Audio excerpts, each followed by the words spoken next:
I'm a 60-8-old man living in Springfield, Missouri. Been here most of my life, worked as a mechanic until I retired. Always stayed out of trouble, worked hard, saved up what I could. My wife June passed away 12 years ago from cancer, and that was the hardest thing I've ever been through. After she died, it was just me and my son Alan. Alan's my only kid, and I raised him the best way I knew how. Never missed a single game when he was little, even when I was working overtime and came home exhausted. I still helped him with his school projects every night. Every birthday, I made sure that boy had a proper party, even when money was so tight I had to get creative. When he turned 18, I gave him my old Chevy truck. When he graduated college, I handed him $5,000 I'd been saving to help him start his adult life. I didn't expect anything back. That's just what a father's supposed to do. 6 years ago, Alan married Kelsey. I'd met her a few times before the wedding, and honestly, she had this cold way about her, like everything and everyone just annoyed her. I told myself it was probably just wedding nerves. I smiled, kept my mouth shut, and tried to be as kind as possible. After all, this was Alan's life, not mine. They bought a house together, but when Alan lost his job during a company layoff, they couldn't make the mortgage payments. He called me up, voice shaking, said they were in a really rough spot. Without hesitation, I told them to move in with me. I had plenty of space in my house, it was paid off, and I was living there all alone anyway. So they moved in with their 2 kids, my grandchildren. I gave up the master bedroom and moved into the smaller guest room. Alan promised it would just be for a few months. I said sure, no problem. I didn't ask them for rent or to help with bills. Hell, I even cooked dinner about half the time. When things broke around the house, I fixed them. I babysat the kids, gave Alan and Kelsey their space when they needed it. The first year they were there, they forgot my birthday completely. I brushed it off, maybe they were just busy getting settled. The second year, I reminded them a few days beforehand. They said, oh yeah, right, and then nothing happened. No card, no phone call, no cake. Nothing. The third year, I decided to say nothing and just wait to see what would happen. Still nothing. The fourth year really hurt. I watched Kelsey post on Facebook about baking an elaborate cake for her friend's birthday party, but she couldn't even manage a simple happy birthday for me. I kept it all to myself, didn't say a word. This year was the 5th year in a row. I sat in my room most of the day, thinking maybe I was being too sensitive about the whole thing. Maybe they'd surprise me later in the evening. But they didn't. Instead, they went to a barbecue at one of their friends' houses, took the kids with them, and left me sitting there alone. That evening, I made myself a single cupcake. Used one of those box mixes from the pantry, made 6 cupcakes total, but only bothered to frost one. I sat at the kitchen table by myself and lit a birthday candle. I didn't even sing happy birthday. Just sat there looking at that little flame, thinking about how I'd gotten to this point in my life. They came home earlier than I expected and walked in, while I was still sitting at the table with my cupcake. Kelsey took one look at the scene and smirked. That's pathetic, she said, dropping her purse on the counter with a loud thud.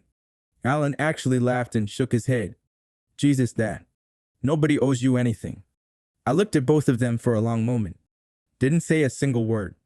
Just nodded slowly, blew out the candle, cleaned up the crumbs, and went to my room. But something inside me clicked right then and there. It wasn't really about the cupcake, and it wasn't even about the forgotten birthday. It was about how I'd let them walk all over me for years, and they'd never once shown me even the basic kindness that I'd been giving them freely. The next morning, they got a certified letter from the bank. It was addressed to both of them.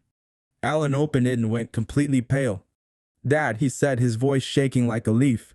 What is this? It was the beginning of the end for them. They just didn't know yet how deep I was willing to go with this. Alan stood there holding that letter like it was on fire. Kelsey walked over, took one look, and snapped, what the hell is this supposed to mean? I didn't even look up from my coffee. I just said calmly, it's from the bank. Alan's voice got louder and more panicked. It says you're selling the house. You can't do that, we live here. I finally looked up at him. No, I said, I live here. You've been staying here for years. I never charged you rent, never asked for help with the bills, gave you all the space and time you needed. But now I'm done. Kelsey laughed like she thought this was all some kind of joke. You're bluffing. I shook my head slowly. No. Papers are already signed. Closing's in 60 days.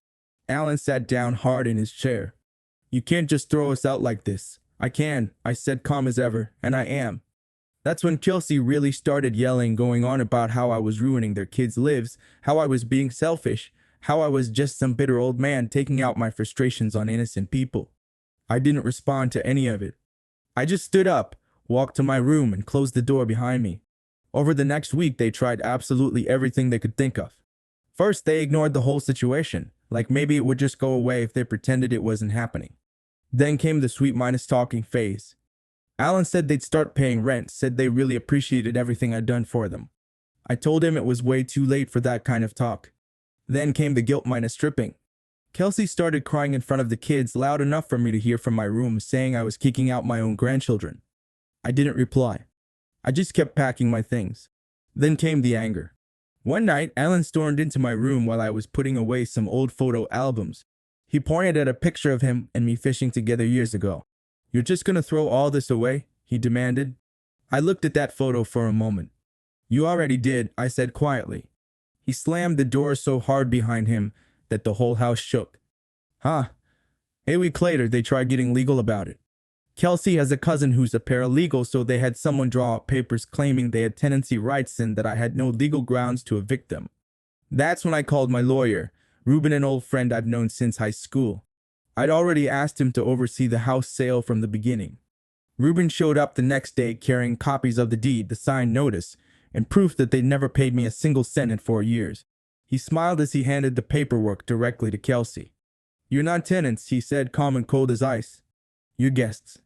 And guests don't have squatters' rights in Missouri.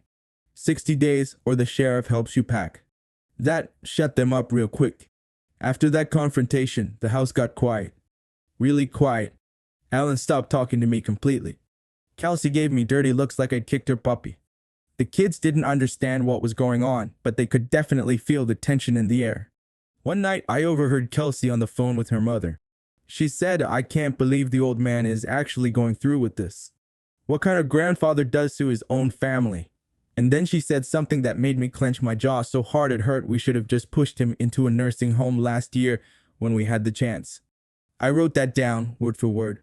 Not because I needed to remember it, but because I wanted to. The next day, I added another twist to my plan.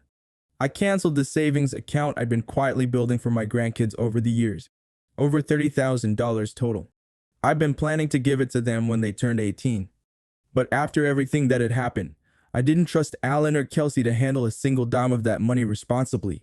Instead, I opened a new account with Ruben listed as the trustee, with a very specific note attached. The kids wouldn't see a penny of that money unless they were living independently from their parents when they came of age. Alan noticed the missing joint account statement and confronted me about it. "You took the kids' money," he accused. "No," I said, "I protected it." "From us?" he asked, incredulous. "Exactly." He didn't speak to me after that conversation. 40 days left until moving day. Then 30. Then 20. Every single day, I woke up early, did my yard work, talked to the realtor, answered phone calls about the sale. Alan and Kelsey stayed holed up in their room most of the time, whispering and plotting whatever their next move might be. But I already had one more card to play. They thought I was just selling the house and leaving them out in the cold with nowhere to go. What they didn't know was where I was planning to move, and they had no idea what I'd already told my realtor. Because the next house I was buying wasn't just for me, it was for someone else too. 10 days before the move minus out date, things turned really nasty. Kelsey stopped pretending to be civil altogether. No more fake smiles, no more polite silence. She walked into the kitchen one morning while I was making my coffee and started slamming cabinet doors loud enough to rattle all the dishes. She turned to me with her arms crossed and said, "You're destroying this family, you know that." I didn't answer, just kept pouring my coffee. She wasn't finished. "You've completely lost your mind. Maybe it's dementia setting in. You probably shouldn't even be handling money anymore." I looked her dead in the eye. "Funny. That didn't seem to bother you when you were living here rent minus free for 4 years." She stormed off, but Alan came to me that night acting all serious or unconcerned. "Dad, you really need to think this through carefully. We literally have nowhere else to go." "You had for years to figure that out," I replied. He tried to guilt me one more time. Said I'd regret this decision for the rest of my life. Said I'd die alone and bitter. Said I'd never see my grandkids again. That last one stung more than I cared to admit, but I held firm. I wasn't doing this out of spite or revenge. I was doing it because I'd finally seen them for exactly what they were takers. People who thought kindness was weakness, that being family meant I owed them my peace, my home, and even my dignity. I wasn't about to die being anyone's doormat. What Alan and Kelsey didn't know was that I wasn't moving into some sad little retirement apartment somewhere. I'd already bought a small fixer-minus upper across town in Nixa, on a quiet street with good neighbors who actually waved when you walked by. And I wasn't moving in alone. My niece Rachel was coming with her husband and their little boy. They'd been struggling to find a decent place to rent after their landlord sold their building out from under them. Rachel had always stayed in touch with me over the years, called me on my birthday every single year, checked in after bad storms, helped me with grocery shopping after my hip surgery. She was real family. When she mentioned she was having trouble finding rentals in her price range, I made a decision that felt right in my heart. I told her, how about I buy a place and you live with me for a while, just until you get stable again. She actually cried on the phone, said nobody had ever done something like that for her before. That phone call meant more to me than any birthday card from Alan ever could have. 5 days before the final move minus out date, the real estate agent came by for a final inspection with the buyers. Alan was still acting like I might change my mind at the last second. He sat me down that night for one final attempt at negotiation. "You're seriously going to live with Rachel instead of your own son?" I nodded. "Rachel treats me like a human being who deserves basic respect. You two treat me like a burden you're stuck with." He looked angry, then desperate. "We're your family, Dad." "No," I said firmly, "we used to be family. Family shows up for each other. Family cares.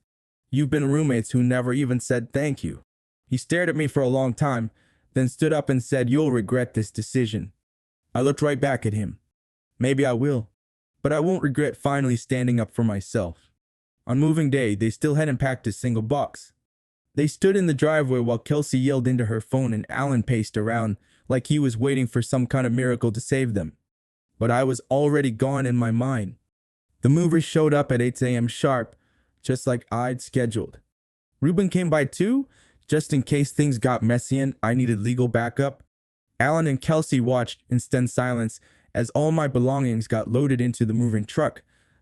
As I pulled out of that driveway for the last time, Alan ran up to my car window. "So that's it?" he shouted. "You're just abandoning us?" I looked at him one final time. "No," I said calmly, "I'm finally choosing myself." But what happened next, that was the real twist in this whole story. Because Kelsey's little plan to get back at me backfired so badly that she ended up losing way more than just the house. And Alan, he discovered something about their family, fought and questioned everything he thought he knew. This story was far from over. I settled into my new place in Nixa that same week. It was smaller than my old house, but it had real charm, a wraparound porch, a garden space in the back, and quiet neighbors who actually waved when I walked by in the evenings.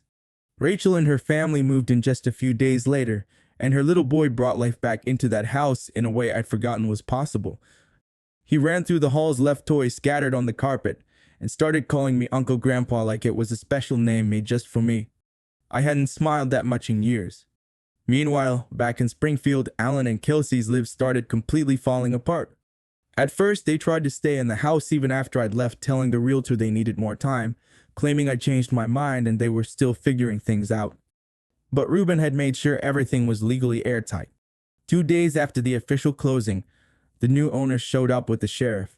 Alan and Kelsey had exactly 30 minutes to pack up whatever they could carry and get out. Whatever they couldn't take with them got tossed out to the curb like garbage. Kelsey called me screaming at the top of her lungs. I didn't answer. Alan sent me a long, angry text message saying I had humiliated them in front of the whole neighborhood and traumatized the kids. I didn't reply to that either. I had warned them this would happen. They chose not to believe me. But here's where things got much worse for them, and this part I honestly didn't plan or expect. About 3 weeks after they got kicked out, I got a phone call from a friend of mine who still works at Springfield National Credit Union. He said, "Hey, just thought you should know your son tried to access one of your old joint accounts last week." I was genuinely surprised. That particular account had been closed for months. I told my friend I definitely hadn't given Alan permission to do that. He chuckled a little and said, "Yeah, we figured that out pretty quick. He tried to claim you were mentally declining and needed help managing your financial affairs. We didn't buy it for a second." That's when I realized Alan and Kelsey weren't just angry about losing the house, they were actively planning something much uglier. They were trying to get legal control over all my finances by having me declared mentally incompetent. I wasn't about to let that happen. I called Ruben immediately, and he told me exactly what steps to take. We filed a preemptive affidavit with the county courthouse stating that I was completely of sound mind and managing my own affairs just fine. We had a doctor sign off on my cognitive health. Ruben also contacted a probate lawyer to draft a cease minus and minus desist letter, just in case Alan tried any other legal maneuvers. But Kelsey still wasn't finished with her schemes. It turns out she'd been telling people for months, neighbors, friends, even her own parents, that I was becoming unwell and probably shouldn't be left alone anymore. She claimed I'd been forgetting birthdays on purpose as some kind of manipulation tactic. She said I was turning bitter and paranoid in my old age. When I learned about this campaign of lies, I hit my absolute limit. Remember that savings account I'd set up for my grandkids? The one with over $30,000? I called Ruben again and told him to completely revise the trust agreement. New terms if either parent Alan or Kelsey attempts to legally undermine me or tries to access my finances without proper consent. The entire trust gets terminated and the money gets redirected. Redirected to Rachel's son. And here's the real kicker, I had it written into the trust paperwork that this clause had already been triggered by Alan's stunt at the bank, which meant his kids would get nothing. Rachel's kid would get everything. I left a certified copy of the new trust paperwork with Ruben and another copy with Rachel for safekeeping. I didn't send Alan a copy, I wanted him to learn about this the hard way. 3 months passed in relative peace. Then Alan called again, left me a voicemail this time. He sounded completely hollow and defeated. Dad, I'm so sorry about everything. We're staying in Kelsey's cousin's basement right now. The kids are crying all the time because they don't understand what's happening. I lost a job interview last week because I don't have a fixed address to put on applications. I really messed up. Please just call me back. I didn't call him back. A few weeks after that, I saw a Facebook post from Kelsey that was set to public. She was literally begging for donations online, saying they were in a family crisis and had been betrayed by someone they trusted. The comments section wasn't kind to her at all. People who knew me, neighbors, old friends, folks from church, were defending me in the comments. They said I was the one who'd helped Alan and Kelsey for years, that they'd taken advantage of my generosity, and that karma had finally caught up with them. I printed out a screenshot of that post and taped it to my refrigerator. It stayed there for a very long time. A full year later, I got a small card in the mail with no return address. Just a simple note inside, written in Alan's handwriting, "Happy birthday, Dad." I'm sorry. I placed that card on my shelf next to a photo of Rachel's little boy. I didn't write back to Alan. I didn't need to. Some lessons in life are only learned when everything else is already gone. They forgot my birthday for 5 straight years. But I'll always remember the day they finally realized I was never the one who owed them anything at all.